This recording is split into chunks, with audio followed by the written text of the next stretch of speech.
Hi. India Europe union FTA. India ரீசெண்டா Europe union கூட ஒரு அக்ரிமெண்ட் சைன் பண்ணிருக்கு. இது FTAன்னு சொல்றாங்க. இந்த FTAன்னு கேள்விப்பட்டதும் இது ஏதோ ரொம்ப பெரிய இங்கிலீஷ் வேர்டோ இல்ல ரொம்ப பெரிய கம்பசூத்திரமோ இல்ல. இது ரொம்ப சிம்பிள் கான்செப்ட் தான்.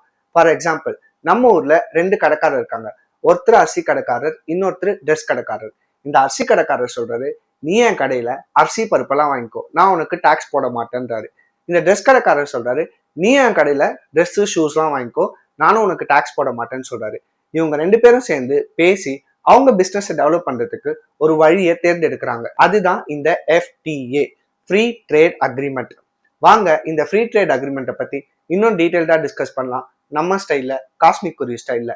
வெல்கம் டு காஸ்மிக் குருவி, பறவையா பறக்கலாம்.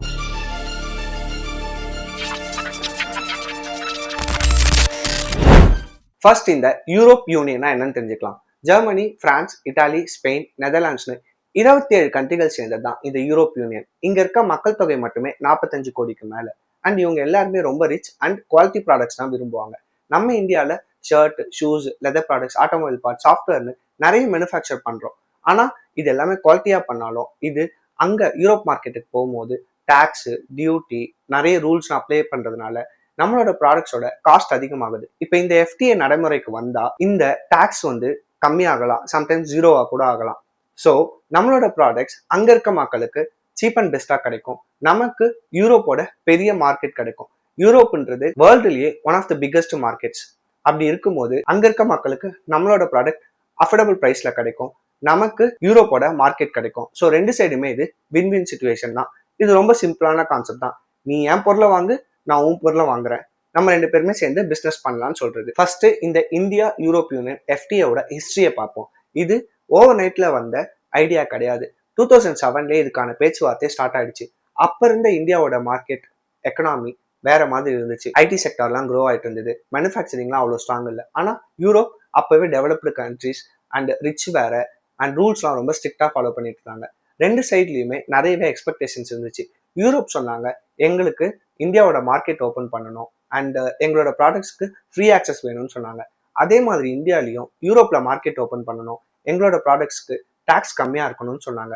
ப்ராப்ளம் எங்க ஸ்டார்ட் ஆச்சுன்னா, யூரோப்பியன் கண்ட்ரீஸ்ல ஸ்ட்ரிக்ட் ரூல்ஸ் ஃபாலோ பண்ணிட்டு இருந்தாங்க.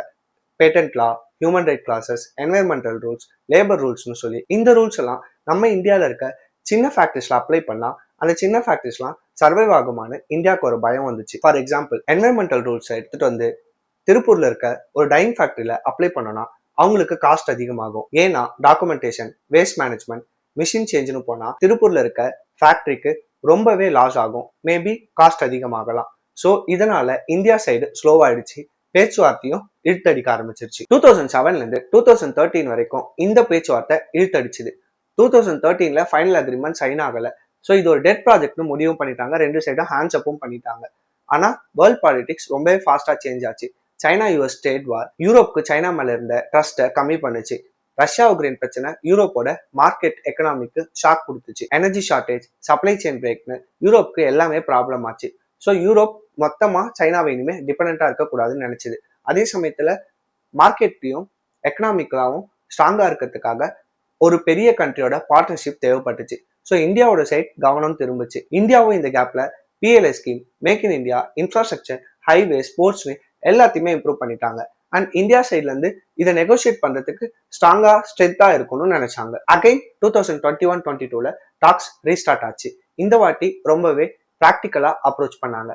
ஒன் பிக் ஷார்ட் அக்ரிமெண்ட் இல்லாம step by step, trade first, investment next, rules லேட்டர்னு ஈகோ இல்லாம ரொம்ப ரியாலிட்டி பேஸ்ட் எக்ஸ்பெக்டேஷன்ஸோட நெகோசியேஷன்ஸோட அப்ரோச் பண்ணாங்க. அண்ட் இது ஒரு அரேஞ்ச் மேரேஜ் மாதிரி. ஃபர்ஸ்ட் டைம் எக்ஸ்பெக்டேஷன்ஸ் அதிகமா இருக்கிறதுனால ஃபெயில் ஆகும். செகண்ட் டைம் மெச்சூரிட்டி வரும், எக்ஸ்பெக்டேஷன்ஸ் ரியலிஸ்டிக்கா இருக்கும்.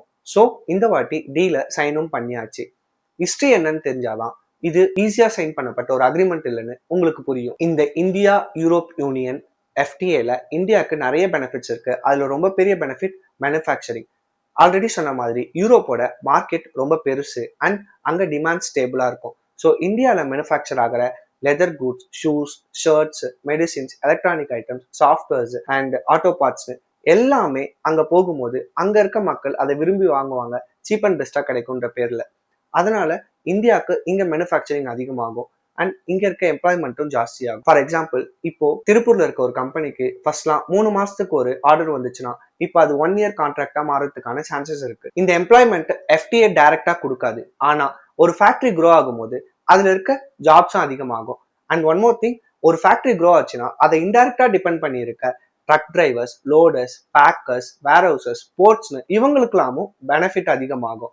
இது இன்டைரக்ட் ஜாப்ஸை நிறைய கிரியேட் பண்ணும். இந்தியாவை பொறுத்த வரைக்கும் ஐடி சர்வீசஸ் ரொம்ப ஸ்ட்ராங்கஸ்ட் ஏரியா. அண்ட் யூரோப் மார்க்கெட்ல இந்தியன் சாஃப்ட்வேர் கம்பெனிஸ்க்கு ஆல்ரெடி ரெப்யூட்டேஷன் இருக்கு. இந்த எஃப்டிஏ பொறுத்த வரைக்கும் பேப்பர் ஒர்க்ஸ் கம்மி, visa process easy, long time contract போடலாம். சென்னை, பெங்களூர் இருக்க ஐடி கம்பெனிஸ் பிரான்ஸ், ஜெர்மனில இருக்க ஐடி கம்பெனிஸ் கூட டீப்பா ஒர்க் பண்ணலாம். ஃபாரின் இன்வெஸ்ட்மெண்ட்டும் ஒரு பெரிய பெனிஃபிட். யூரோப்பியன் கம்பெனிஸ் சைனால ரிஸ்க் அதிகம், பொலிட்டிக்கல் டென்ஷன், சப்ளை செயின் இஷ்யூன்னு இந்தியா தான் ஆல்டர்னேட்டிவ். எஃப்டிஐ இருந்தா கான்ஃபிடன்ஸ் ஜாஸ்தி ஆகும், ரூல்ஸ் கிளியரா இருக்கும், டாக்ஸ் ப்ரெடிக்டபிளா இருக்கும்னு நினைப்பாங்க. யூரோப்பியன் கம்பெனிஸ் இந்தியாவில் ஃபேக்டரி ஸ்டார்ட் பண்ணுவாங்க, டெக்னாலஜி டிரான்ஸ்ஃபர் நடக்கும், ஸ்கில் இம்ப்ரூவ்மெண்ட் நடக்கும், அக்ரிகல்ச்சர்ல செலக்டிவ் பெனிஃபிட் இருக்கும். ஆர்கானிக் ஸ்பைசஸ், டீ, காஃபி, ஹேண்டிகிராஃப்ட்ஸ்க்கு யூரோப் மார்க்கெட்ல டிமாண்ட் அதிகம். வில்லேஜ் லெவல் ப்ரொடியூசர்ஸ்க்கு டைரக்ட் மார்க்கெட் கிடைக்கும். இந்த எஃப்டிஏ இமிடியட் ரிசல்ட்ஸ் கொடுக்காது. ஃபர்ஸ்ட் 2 to 3 இயர்ஸ்ல கன்ஃபியூஷன், அட்ஜஸ்ட்மெண்ட், லேர்னிங் எல்லாமே இருக்கும். ஆனா 5 இயர்ஸ்ல ரிசல்ட்ஸ் தெரிய ஆரம்பிக்கும். இந்தியாவோட எக்ஸ்போர்ட் வால்யூம் இன்க்ரீஸ் ஆகும், குவாலிட்டி இம்ப்ரூவ் ஆகும், யூரோப்பியன் ஸ்டாண்டர்ட்ஸை ஃபாலோ பண்ண ஸ்டார்ட் பண்ணுவாங்க. இது இந்தியாவுக்கு ஒரு long term advantage. Made in இந்தியான்ற பிராண்ட் வேல்யூ இம்ப்ரூவ் ஆகும், மேனுஃபேக்சரிங் கிளஸ்டர்ஸ் ஃபார்ம் ஆகும், auto parts, EV batteries, green hydrogen, renewable energy, Indian செக்டார்ஸ்ல யூரோப் இன்வெஸ்ட் பண்ண ஸ்டார்ட் பண்ணுவாங்க. நாலேஜ் டிரான்ஸ்ஃபர், டெக்னாலஜி டிரான்ஸ்ஃபர் நடக்கும், Indian engineers new skills develop பண்ண ஆரம்பிப்பாங்க. India global supply செயின்ல ஒரு முக்கியமான பங்கு வகிக்கும். இந்தியா ஒரு பேலன்சிங் ஃபோர்ஸா இருக்கும். இவ்வளோ பெனிஃபிட்ஸ் பேசிட்டு சேலஞ்சஸ் பேசலன்னா எப்படி? சேலஞ்சஸும் இருக்கு. இந்தியாவோட ஸ்மால் பிசினஸஸ் காம்படிஷன்ஸ் ஃபேஸ் பண்ணுவாங்க. யூரோப்பியன் குட்ஸ் இந்தியன் மார்க்கெட்டுக்கு வரும், குவாலிட்டியும் பிராண்டிங்கும் ஸ்ட்ராங்கா இருக்கும். கவர்மெண்டோட சப்போர்ட் தேவை, ஸ்கில் ட்ரைனிங் தேவை, ஃபினான்ஷியல் ஆக்சஸ் தேவை. இந்த ப்ரெஷர் லாங் டேர்மா இருக்கும்போது இந்தியாவோட இண்டஸ்ட்ரீஸ் ஸ்ட்ராங் ஆகும். ஒரு தமிழ் மீடியம் பையன் இங்கிலீஷ் மீடியம் மாறின உடனே ஃபர்ஸ்ட் கஷ்டப்படுவான், திணறுவான், அப்புறம் கான்ஃபிடன்ஸா கத்துக்க ஆரம்பிப்பான், அண்ட் தென் சக்சஸ் தான். ஜியோ பாலிட்டிக்கலா இந்தியாவோட இமேஜே மாறிடும். இந்தியாவை ரூல் ஃபாலோவர், ரூல் மேக்கர்னு பார்க்க ஆரம்பிப்பாங்க. இந்தியா ஒரு நெகோசியேட்டர்ன்ற இடத்துல நிற்கும். இந்த எஃப்டிஏ இந்தியாவோட ஃபியூச்சர் எக்கனாமிக் டைரக்ஷனையே செட் பண்ணும். இந்த எஃப்டிஏ அக்ரிமெண்ட்டை யூஎஸ் எப்படி பார்க்குது? யூஎஸ் இதை ரொம்பவே கேர்ஃபுல்லா பார்க்கும். இந்தியாவோட ஸ்ட்ராட்டஜிக் பார்ட்னர் யூஎஸ் தான். டிஃபென்ஸ், குவாட், இந்தோ பசிபிக்னு எல்லாத்துலயுமே இந்தியா இம்பார்ட்டன்ட். அண்ட் இந்தியாவுக்கு க்ரோத் தேவைன்றது அமெரிக்காவுக்கு நல்லாவே புரியுது. யூஎஸ் யூரோப்போட ஆலையும் கூட. ஸோ இது டைரக்ட் கான்ஃபிளிக்ட் கிடையாது. ஆனா யூஎஸ் கான்ஷியஸா இருக்கும், இந்தியா டிபெண்ட் ஆகிடுமான்னு பார்க்கும். இந்தியாவோட பொசிஷன் ரொம்ப கிளியர், மல்டி அலைன்மெண்ட், யாரையும் பகச்சுக்கவும் இல்லை, யாரையும் டிபெண்ட் ஆகவும் இல்லை. அண்ட் சைனா கூட இருக்க பிரச்சனை யூஎஸ்க்கு ஒரு கன்சர்னா இருக்கும். இந்தியா ஸ்ட்ராங் ஆகிறது சைனாக்கு கவுண்டர் பேலன்ஸ் மாதிரி. ஆக்சுவலா பார்த்தா இந்தியா ஒரு ஸ்மார்ட் ஸ்டூடெண்டா பிஹேவ் பண்ணிருக்கு. ஒரு டீச்சர் கிட்ட மட்டும் நாலேஜ் வாங்காம எல்லா டீச்சர்ஸ் கிட்டையும் நாலேஜை கெயின் பண்ணிருக்கு. இப்ப வேர்ல்டே இந்தியாவை ஸ்ட்ராங்கா, பவர்ஃபுல்லா, சீரியஸா, ஸ்மார்ட்டா பார்க்க ஆரம்பிச்சிருக்கு. And that's it. Signing off cosmic Kuruvi. From sparrow's view everything becomes a question. Thank you so much.